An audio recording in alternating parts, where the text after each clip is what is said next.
In the news this week, Mark McGowan and Basil Zemplis. How's the relationship between the powerful duo? An exclusive interview. Also tonight, WAMN News launches a new Extra News Club service on Christmas Day. Books, gardening and craft. How to keep your family busy this festive season. And on Western Perspective, a special sermon about the meaning of Christmas with Peter Abetz. Plus, Dr. Andrew Miller's comment. This is The Evening News with Ivan Leung and Sarah Smith. Good evening. The exclusive stories in just a moment, but first the COVID-19 update with latest situation on case 1133. Obviously, Western Australians are preparing for Christmas celebrations and we want to be able to bring you as much information as we can.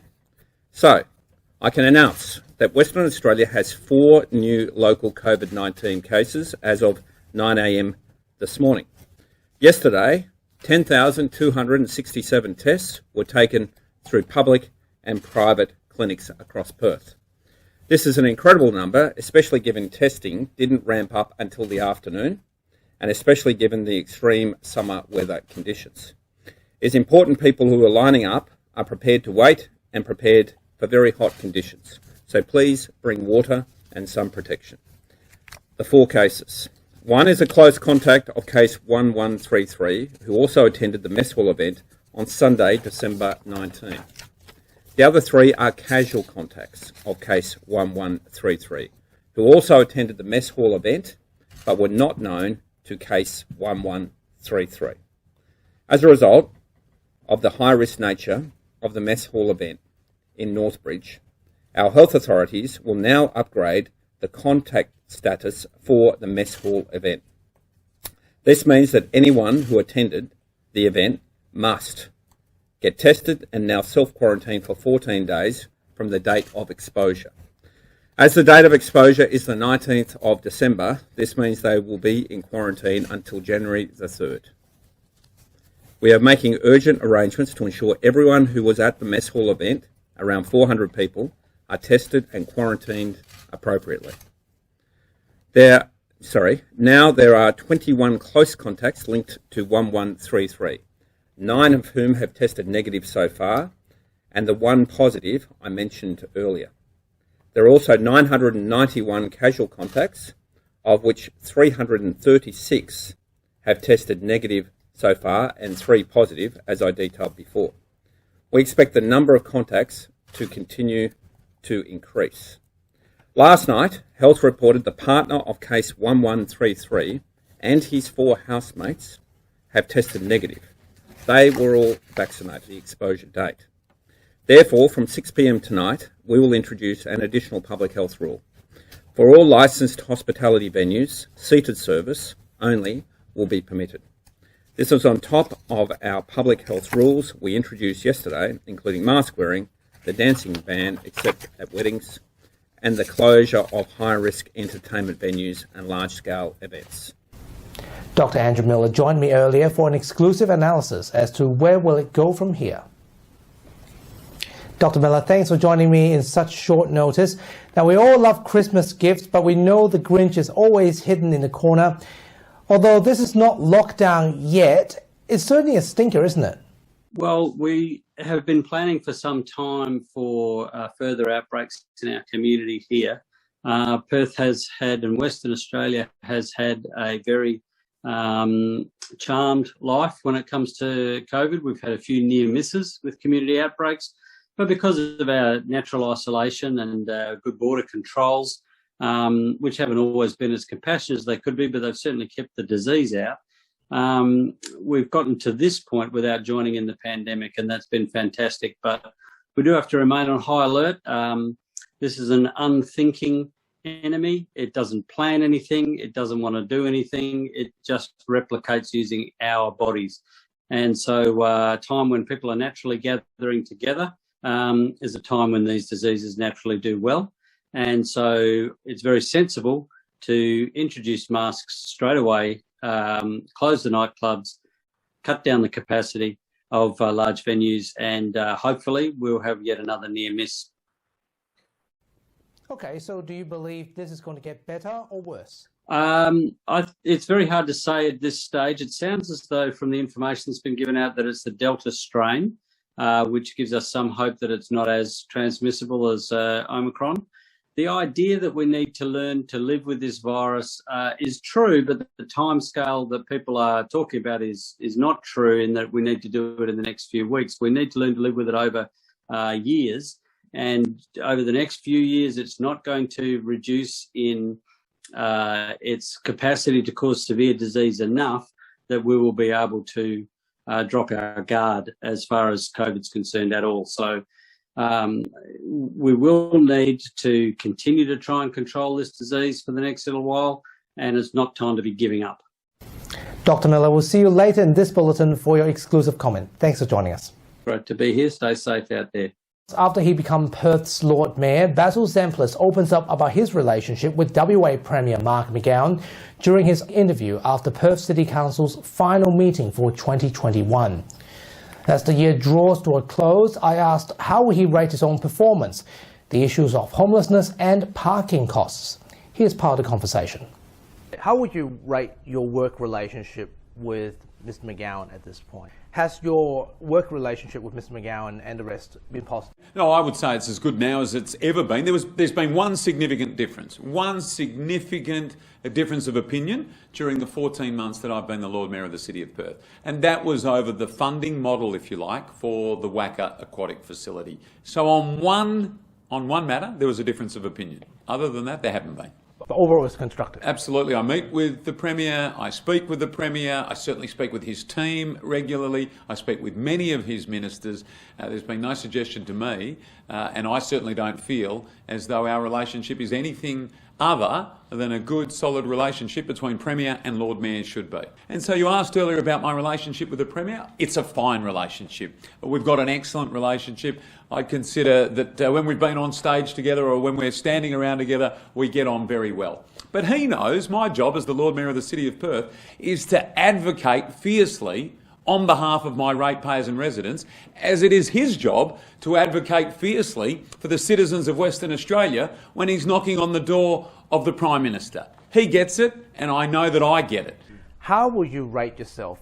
How would you rate your own performance? Me personally? Yep, zero from a scale of 1 to 10. Oh, well, I wouldn't quantify it with a number, but I can tell you that I've found it very, very enjoyable. It's the greatest responsibility and privilege of my career. I've had the opportunity to do lots and lots of different things in my career, but I absolutely love the challenge. I'm thrilled to be working with the team, my fellow councillors, 4 of whom were re-elected after 12 months in October. That was a very strong endorsement for the work that we are doing. So I guess the way I'd answer that is, don't ask me how I'm going, ask the electorate. They're the people that matter, and they had the opportunity after 12 months to have a say on how this new council was going, and their say was to re-elect 4 out of 4 sitting members. So I think that speaks volumes. It's a great journey, it's a great challenge. We're learning as we go, we're working together. Our ratepayers are first, we're putting Perth and the city first. It's been a great start, that's how I would sum it up. If you can summarise everything that you've learned as Lord Mayor in one word, what will it be and why? That is a very good question. Ivan, this might be your best question this year, and I'm glad that you saved it till the end, and I'm glad that you saved it on me. One word, dynamic. This role is dynamic. There's something different every day. There's an exciting opportunity and possibility every day, and with that comes the greatest of responsibility, to be representing the City of Perth and to be representing the ratepayers. If I had my time over again, I might have come up with another word, but for now, Ivan, dynamic. Basil Zempilas, thanks for your time today, and wish you Merry Christmas and Happy New Year. To you and to all of your many, many viewers, I see the numbers. You've had an extraordinary year, Ivan. Congratulations. Lots and lots of people use your service. They watch press conferences live. It's a credit to you, mate. Well done, and thank you for your interest. And you can watch Basil's full interview where he talks about homelessness, parking costs, and how does he rate himself as a mayor. Available now exclusively on the Extra News Club.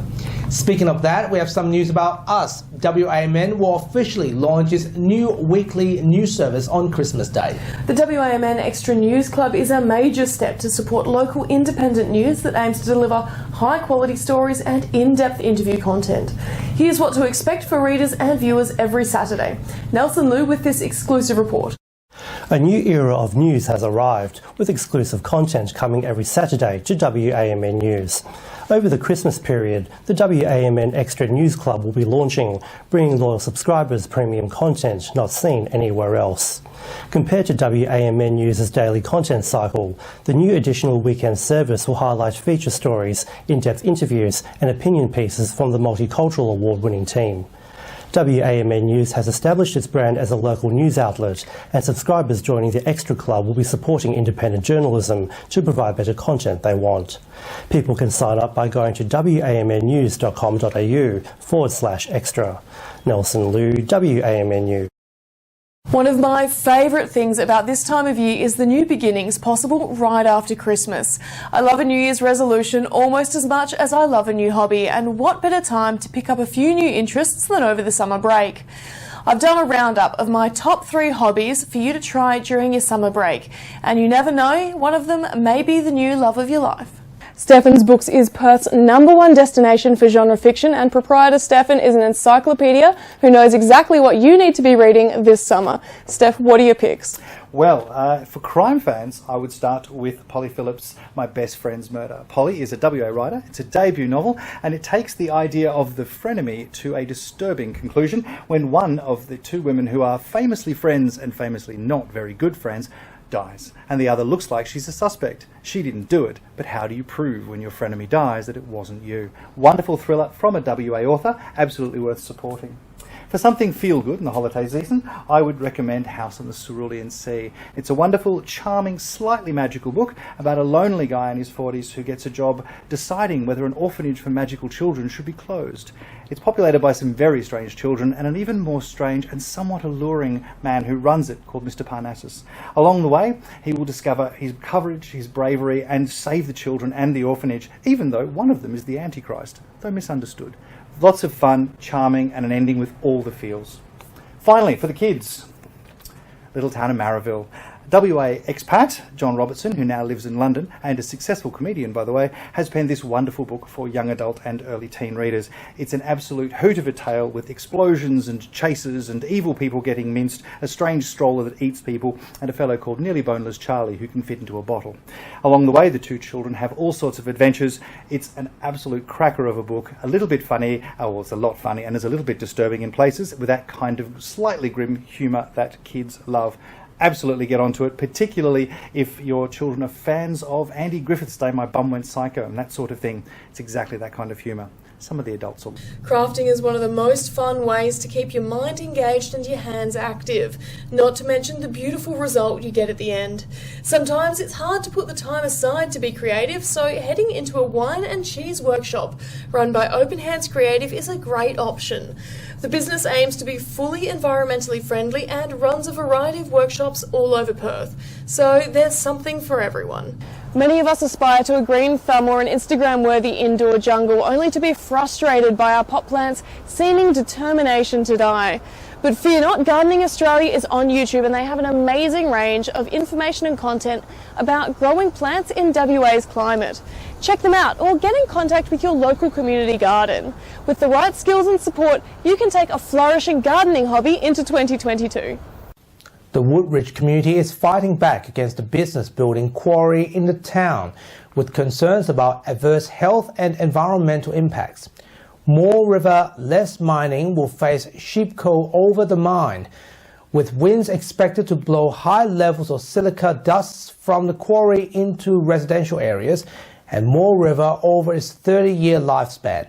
Planning officers has approved the quarry after it was blocked by the council meeting, and it now goes to the State Administrative Tribunal in January. Group Representative Shane Ness says the plan is horrifying and detrimental to the community.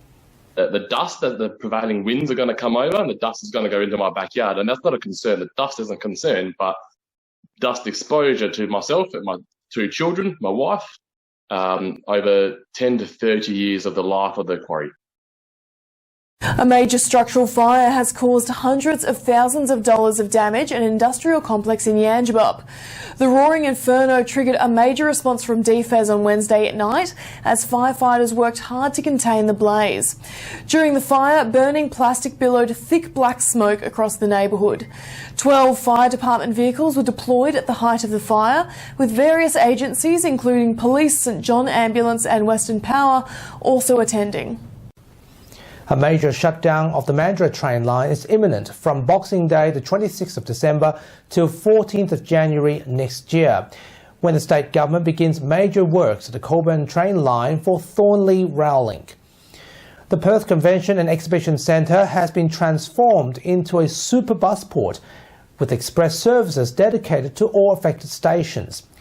During a brief live appearance on WAMN News, Transport Minister Rita Saviotti has urged all commuters on the Mandurah line to reserve more time for travelling during the rail line's shutdown period.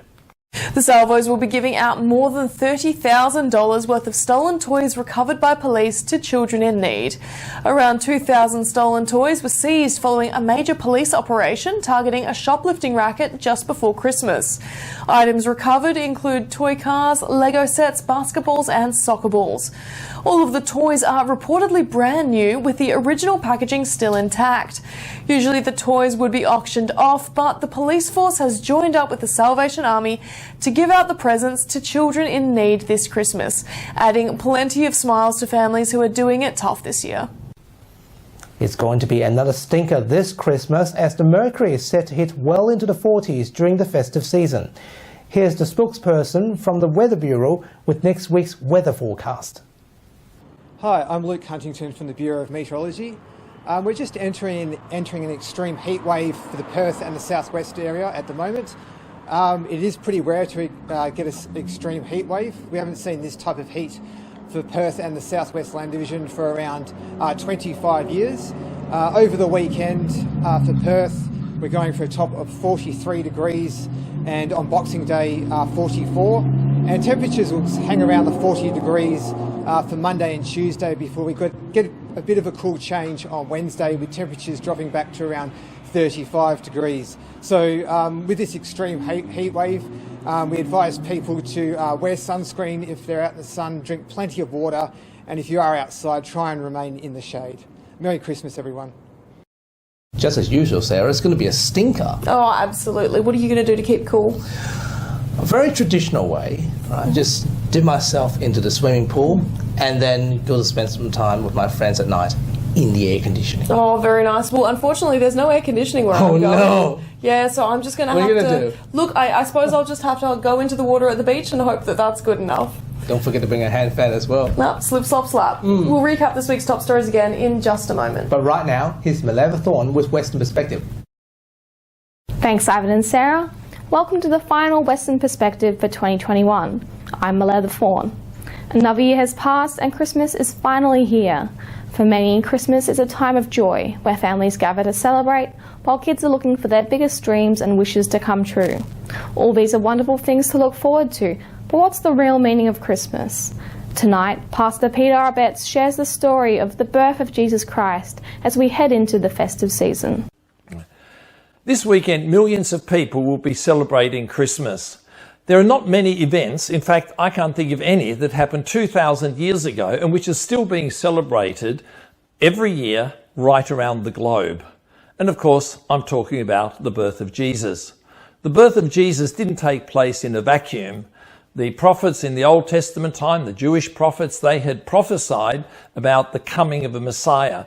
But when he came, many people didn't even recognize who he was. And so they actually didn't recognize him as the Messiah. But why do people celebrate Christmas? Why do they celebrate the birth of Jesus?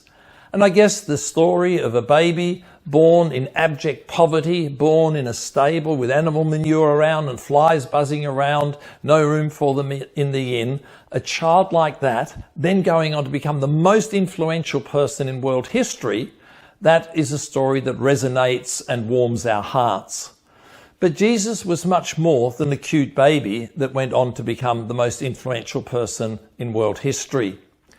Jesus, the name, actually means Saviour. Jesus came into the world, the Bible tells us, in order to save us from our sin.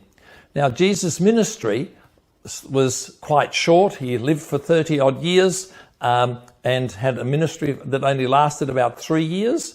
But in that time, he had a profound impact. He taught people, he taught his 12 disciples, who in turn would teach others, and so the gospel message spread. But the most significant event that Jesus undertook was actually coming into this world. That's why Christmas is so special, because he was not just a baby, he was actually the Son of God, coming into the world to bring about a radical change. He came to reconcile us to God. The fact that because of sin, the fact that people had gone their own way and rebelled against God meant that the relationship was broken, and we're unable to fix that relationship. So God had to deal with that, and God, in love, came into the world in the person of his Son in order to reconcile us to himself. And you may recall that when he went to the cross at Calvary, he actually said just before he died that my God, why have you forsaken me? He said that and experienced that God forsaken us, so you and I would never need to experience God forsaken us if we embrace what he did for us at Calvary and accept that for ourselves. So Christmas is a very special time because it marks the coming of the Son of God, and I hope that all of you will pick up perhaps your dust off a Bible and open those first chapters in Luke's Gospel and read that story again and take to heart what it's all about. And now, here is AMA WA spokesman Dr. Andrew Miller with his weekly COVID-19 update and commentary just before Christmas. COVID situation is obviously very dynamic and people have to be nimble with it. We have our hopes and dreams about how things are going to turn out, but the reality doesn't always work out that way. Right at this time of the year, we want to be back with our family members. We want to be celebrating with loved ones that we don't get to see that often. And some of them would need to travel from interstate and they're not going to be able to do that. Unfortunately, this virus doesn't have a mind at all. It just replicates and it causes severe disease. And unfortunately, with Omicron, the game has changed again. We don't know yet whether this virus is going to be less severe. What we do know for sure is that it transfers as fast as measles does, which is to say incredibly quickly. If you walk into a room where someone is breathing out Omicron virus, the chances are that you're going to walk out of there infected. So we do need to get our third dose rate up. It's very low at the moment. It's less than 10% in Western Australia. And we do need to get our primary school kids vaccinated, not just for their benefit, because this thing is so infectious that it will travel through schools like wildfire as it has been elsewhere. Now, people don't like disrupting kids' education. People don't like putting masks on children. But that is going to be disrupted anyway if there's a lot of this diseases around. So we have to be realistic about it. I think our Premier has taken the right approach all along in being precautionary. And certainly we have very, very vulnerable regional and remote communities in many instances with very low incidence of even first and second dose vaccination. We do not want mass deaths in those communities. We do not want mass admissions to our ICUs. We don't want to see young people on heart-lung machines to try and keep them alive, because even after all that, they take a very, very long time in rehab to recover. It's a lot of suffering involved. And we don't want the long-term generational burden of long COVID hitting a large portion of our population. So although people think it might be inevitable that one day you're going to get this disease, you don't want to get it unless you've had your 3 doses of vaccine. You don't want your kids to get it.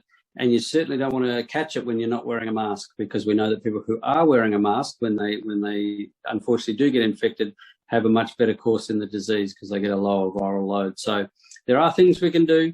Unfortunately, it's not the end of the pandemic, but we've known for a while that it is airborne. So the masks, the fresh air ventilation, CO2 monitoring are all things that we all have control over. Your time, Merry Christmas and a Happy New Year, and happy festivities to all of those of you who celebrate things other than Christmas at this time of the year, which we also enjoy. That's Dr. Andrew Miller, and that's the final Western Perspective for 2021. For more features, premium stories, opinion and in-depth video interviews, check out our newly launched WMN Extra News Club, available every Saturday. Find out more at wmnnews.com.au/extra. I personally wish you a Merry Christmas and send love to those you love. See you in the new year. Back to you, Ivan and Sarah. Thanks, Melly. And that's our weekly news and current affairs. We'll have the latest news anytime on our website, wamnnews.com.au. What a year it has been. From Sarah and myself, we wish you good health, good night, Merry Christmas, Happy New Year.